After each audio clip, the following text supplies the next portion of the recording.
Hey, big day, huh, bud? You guys want to celebrate with a little something? No thanks, Sam. Tammy Lynn would kill me if I did drugs on our wedding day. She won't notice. I just did a line with a dude in the men's room, and I bet you can't even spot him. Yeah, I'm gonna pass.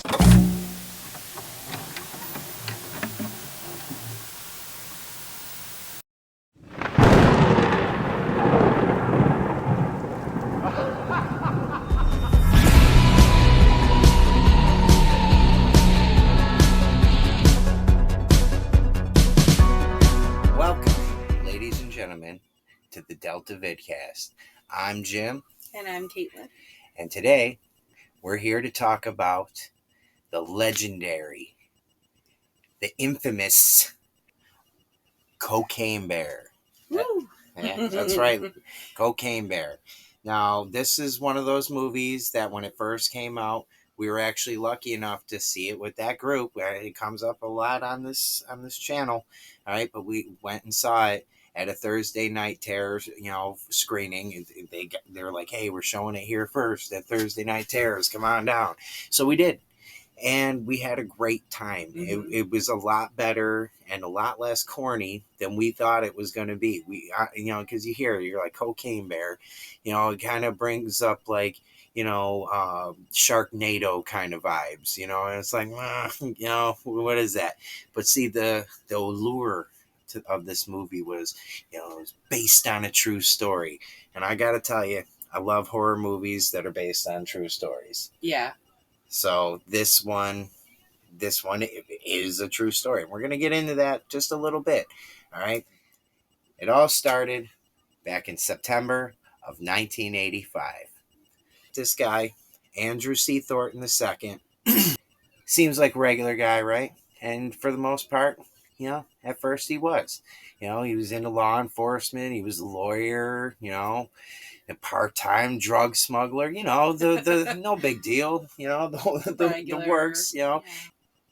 He was found dead, cocaine all strapped to him. He jumped out of a plane, something went wrong during a drug drop, and the police went out to try to find the drugs, and they never found it. They figured that, okay, somebody probably had to have come and knew that he was dropping them, and they got the drugs. My favorite scene is probably the beginning with Matthew Reese, and he is in the plane and he's just like chucking the cocaine out and he's like, "Woo! Yeah!"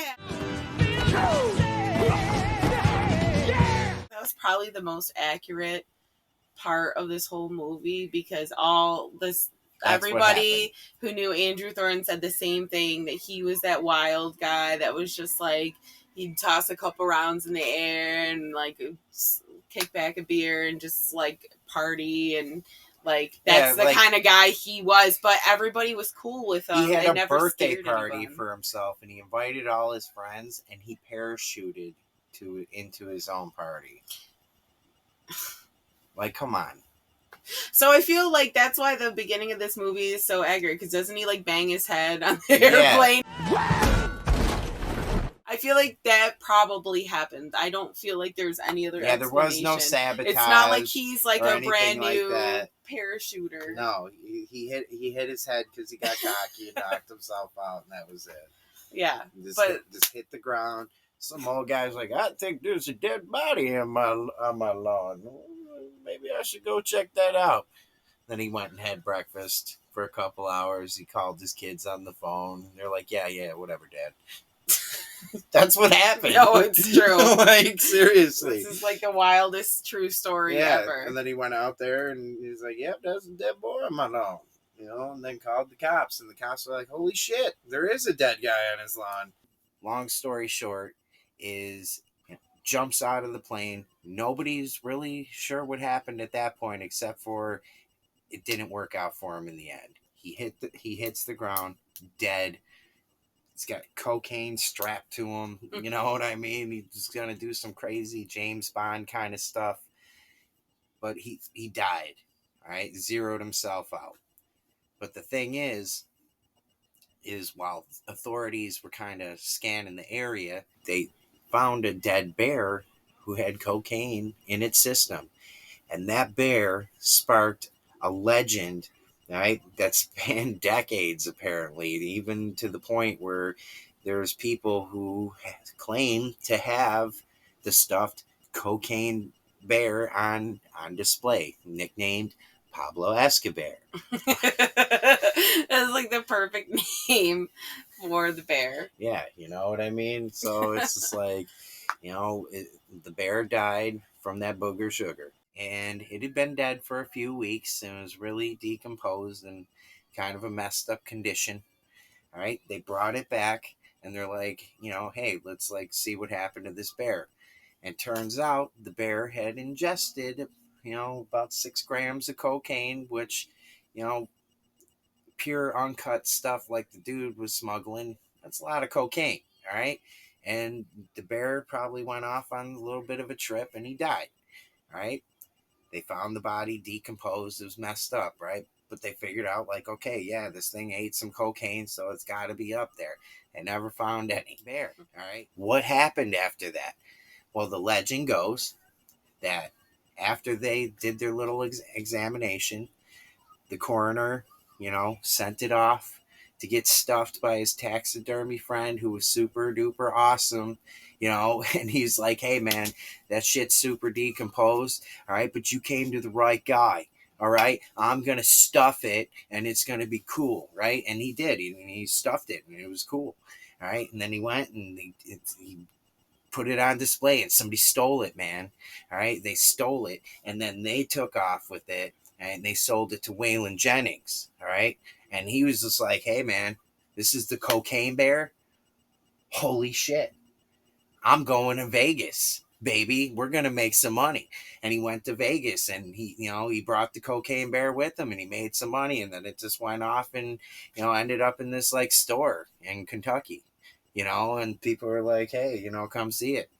And yeah, so that's what happened. Supposedly.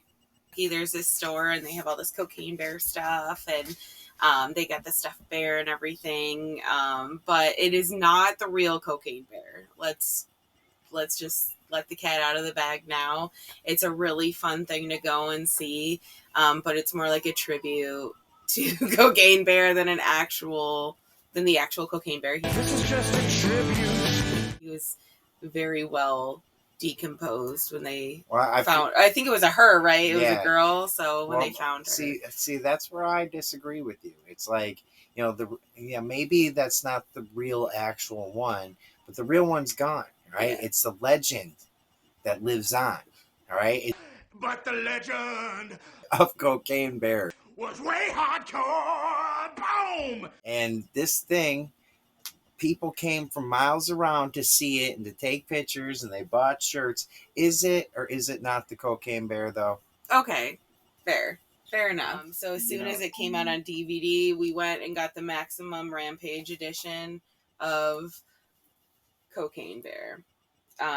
So it's got a ton of features on it. We went hard, but it says inspired by true events, so that's where that whole based on legend... a true story. Like I said, I love a horror movie that's based on a true story. All right, they're the best. All right. The coolest thing is that while there's the actual story of Cocaine Bear is really interesting and really cool, Elizabeth Banks and her interpretation of what happened to this bear from when she found the cocaine to her demise was awesome. All right, so let's get into the movie. What was your favorite scene? Oh my goodness. Okay, so it's kind of a toss-up between when the guy's climbing the tree and he's like, there's something wrong with it. Yeah, I told you there was. Why is it acting like this? Did you feed it cocaine? No, but you're safe. Bears can't climb trees. Of course they can. Then why are you up here? Also, like the ambulance part. The ambulance scene was gold. Story in the weather at the top of the hour, but first, more of your favorite hits here on 106.7 All Night.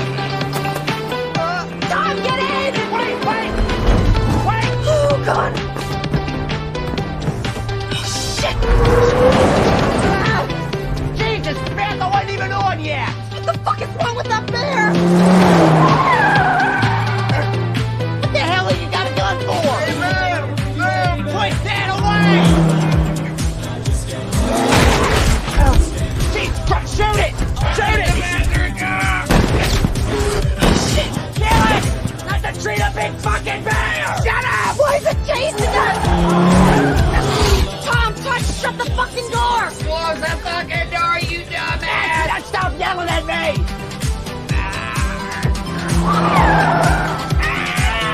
Oh, shit!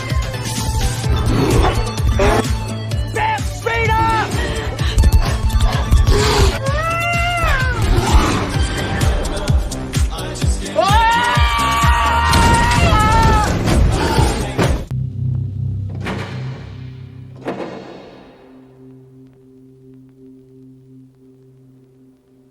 See this cute little vial here?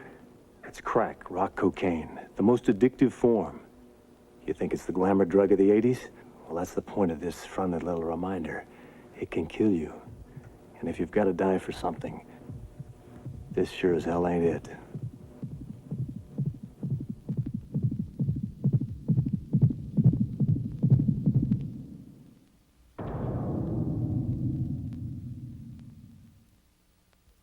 Amazing soundtrack, perfect 80s like soundtrack, and perfect 80s like movie vibes on it. I feel like 1985 in general is just a great year, and not just because I was born that year, right? But mostly, but not just because. But it was the year of the Cocaine Bear, and a couple other cool things happened. Absolutely. 85 is amazing year for movies, amazing year for music. So definitely, and I like that we're revisiting like 1985, but in 2023, Yeah, because we've got so much new technology and upgrades and things that we can do that really make the vibe, like the bear, right? So the bear was a guy, like an actual dude. His name was Alan Henry, and he literally was like the bear performer in the credits. And he had like he wore like this suit, and then he had these like cones that went on his hands so he could stand up like a bear and be like the same height as the bear, and he would literally like perform as a bear. He'd do all the stunts, all like the jumps. And in the one of the documentaries we watched that is actually on the DVD we bought, Elizabeth Banks was talking about how she wanted a big stunt guy, like a huge guy, because she wanted him to literally throw people around, which he did. And I just think that's so cool, because it's like you don't even need to like have a real bear involved at all. You can keep everybody super safe, and it looks fucking cool. well, and it's creepy. Like I'm gonna be honest. Like if I was making that movie and the dude came out walking out, that alone would creep me the hell out. You know what I mean?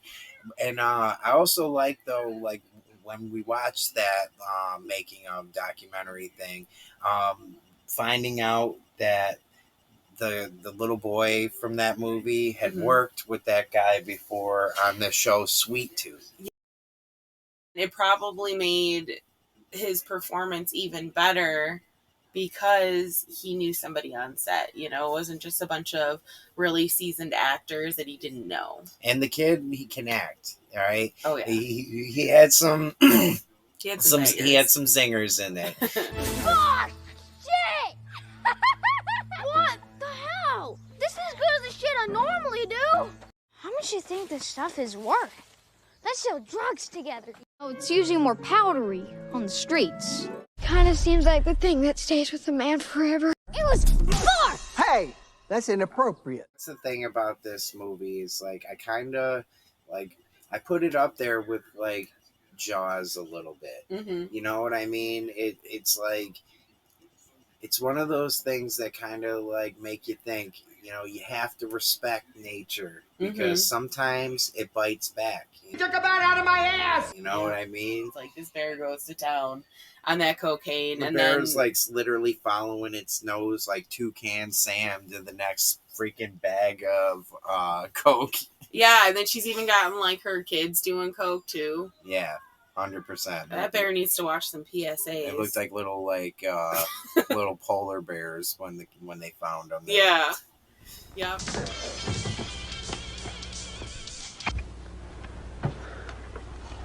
It's yours? No, Your mother said she found it in your closet. I don't know. One of the guys must Must have what? Look, Dad, it's Where not did you get it? Dad, Answer me. Who taught you how to do this stuff? You, all right? I learned it by watching you. Parents who use drugs have children who use drugs. Getting into drugs and being high is a stupid thing to do. Of course, Ray Liotta Yeah, this is was in his, this movie. this was his last film, you know?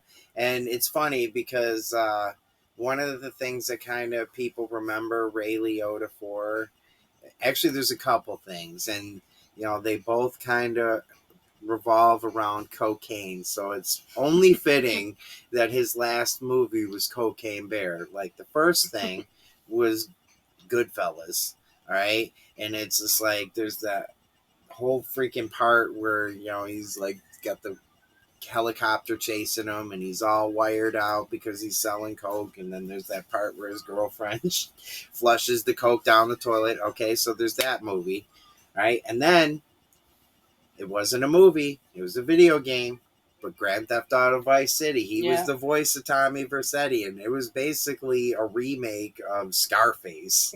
You know what I mean?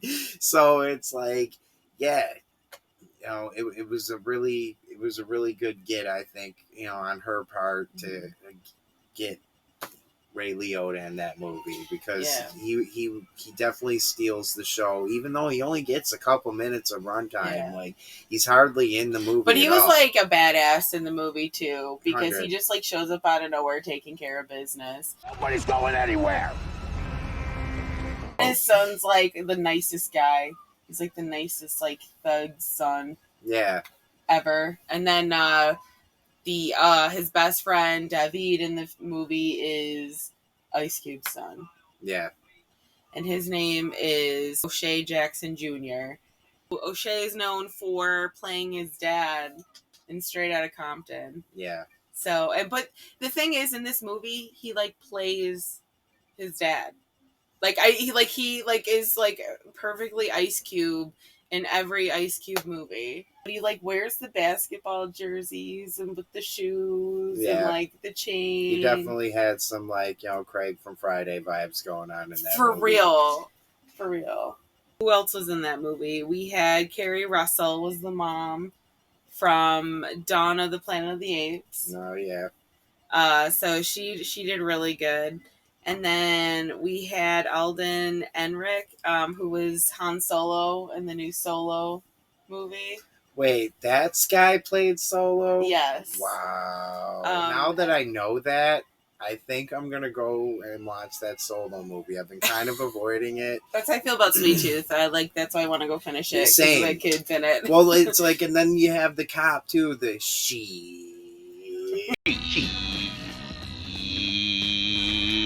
Thanks for your time. You know what I mean? Like, yeah. You know, all these people like just came together for this cocaine movie. It was a bear movie, and it was like perfect. Yeah. If you haven't seen Cocaine Bear, like, go see it. Stop wasting time. You know, get into it, because seriously, like we fell in love with that movie 100%. Every time I watch this movie, I still laugh. It's one of those like movies that is going to hold a place in my top movie collection. One of those ones that I can watch over and over again. If you haven't seen Cocaine Bear, please do. And remember, kids, cocaine isn't cool. And if you do it, Cocaine Bear might come after you. This is crack. Rock cocaine. It isn't glamorous or cool or kid stuff. It's the most addictive kind of cocaine, and it can kill you. What's really bad is nobody knows how much it takes. So every time you use it, you risk dying. It isn't worth it. Look, everybody wants to be cool, but doing it with crack isn't just wrong. It could be dead wrong.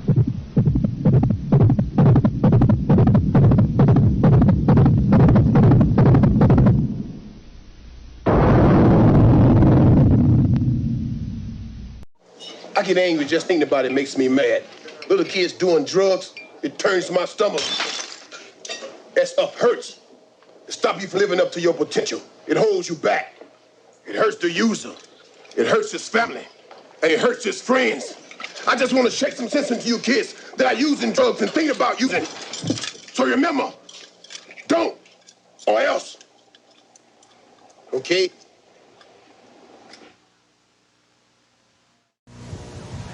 You know, when they asked me to talk to you about the drug abuse problem, I thought to myself, are they kidding or what? What good would my talking to you do to help the drug abuse problem in this country? But the more I thought about it, the more I realized that if somebody who needs help went for it, or if somebody thought about using dope and didn't because they saw me, that would be terrific. So I'm just going to tell you straight out. Dope is bad news. Real bad news.